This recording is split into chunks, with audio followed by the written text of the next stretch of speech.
اسمح له، لكن سياديو لديه شيء الآن، بيرسل الكرة إلى كريستيانو والتصويب، يا رب مستحيل اللقطة. ما زالت الفرصة والعرضية، ما زالت المحاولة والمتابعة، يعني لقطة الديربي الأجمل، مهاجما وحارسا في السبع تبارك الله. الا كان هذاك اللي شوت سميتو كريستيانو رونالدو، هذاك اللي خرج عليه من الشبكه سميتو ياسين بونو. ياسين بونو ربي يصونو السبع ديالنا. ترى ما يمكنش، تا هاد الولد هذا تبارك الله مفخره ديال البلاد. الله يحجبو الله يحجبو الله يحجبو. وتوحشناك اخويا بونو، توحشنا المنتخب، وما بقى والو ان شاء الله لكاس العالم وفي ميريكان. غنجيك تبات معايا في الدار اخويا بونو، اقسم بالله. اجي اخويا بونو جلس معايا في الدار، ما كاين لا لوطي لا والو، انا غندوي مع القجع. غنقول ليه من الاخر بونو غيجي يجلس معايا واحد 3 ايام في الدار عندي ان شاء الله، ونبقاو نوصلو حتى لونطريمون نردو للدار. ما كاين غير طواجن اخويا ياسين، والله يسترك والله يكبر بيك. اقسم بالله الا ماتش ما يمكنش. هذا الولد هذا سي الله يسترك دنيا واخره، سي الله يبعد عليك شر الخلق اخويا ياسين، والله يحفظ لك صحيحتك. كيف بونو؟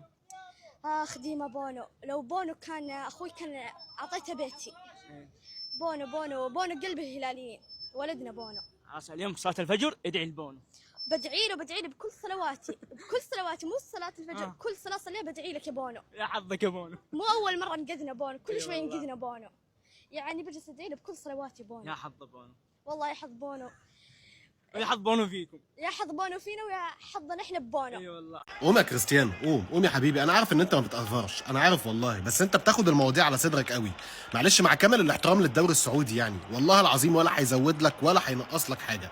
كسبته خسرته بنسبه 90 95% خلاص انت كسبانه، بس كسبته خسرته والله ما هيزود لك ولا هينقص لك حاجه يا معلم. انت عملت كل حاجه، انت حققت كل حاجه في الكوره، حطمت كل الارقام خلاص في كل الدوريات. ففي النهايه انجوي يا معلم، انت 41 سنه، ما تحطش على نفسك ستريس قوي كده.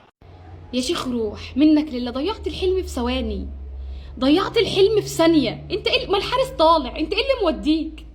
ايه اللي مطلع منك لله يا بنته يا ابن ام بنته؟ ربنا ينتقم منك. ده جمهور النصر كله خلاص هيحتفل بالدوري، يروح جاي كده. عارف انت الرخم اللي بيجي يصحيك في نص حلم جميل؟ هو ده الرخم اللي بيجي يصحيك في نص حلم جميل، يفصل لك الحلم.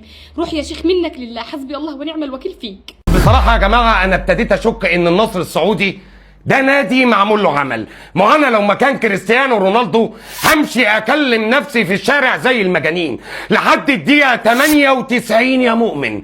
النصر السعودي هو بطل دوري روشن السعودي، وخلاص فاضل ثواني بمجرد ما إن الحارس اللي اسمه بنته يمسك الكورة حكم المباراة هيصفر. ما بدري يا عم الحكم، بدل ما تحسب 8 دقايق كنت حسبت شوط ثالث اضافي ولا اي حاجه.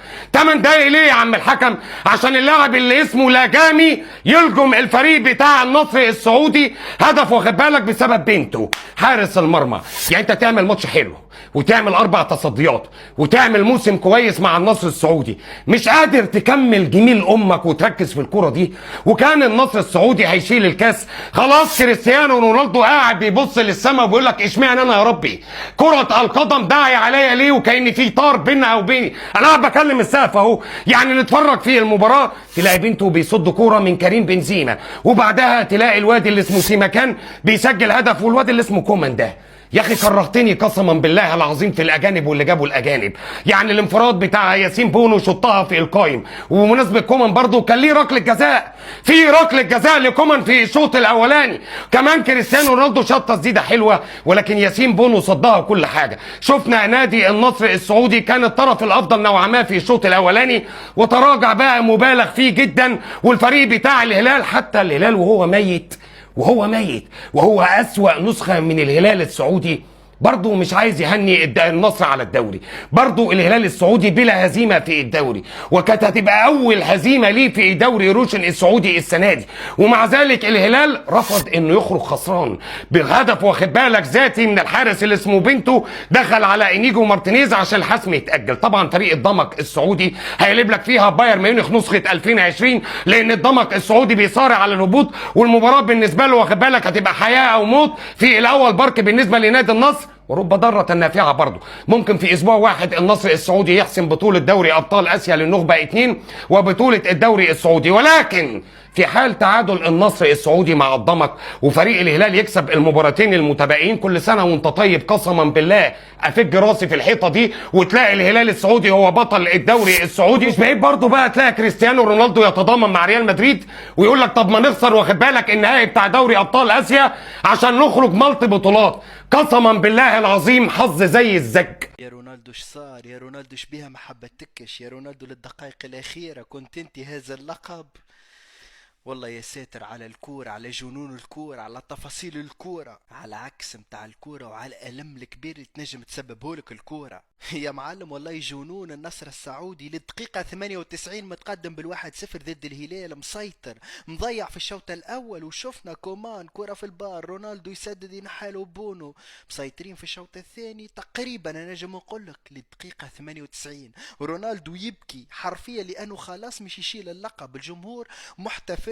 كرة من التماس للهلال في الدقائق الأخرى، في الثواني الأخرى، لعبها مدافع الهلال طويلة في المناطق، لعبها بشكل طويل وعارف انها باش تضيع، لكن لا، الحارس بينتو العمل ماتش محترم جدا، يغلط ما يمسكش الكرة تدخل للشباك. يا ودي والله الحكم كان باش يصفر 1-0 للنصر، خلاص كريستيانو متوج، النصر متوج، الحارس غلط، لو مسكها الكرة بينتو خلاص وفات. الدوري يتأجل للجولة القادمة بالنسبة للنصر السعودي.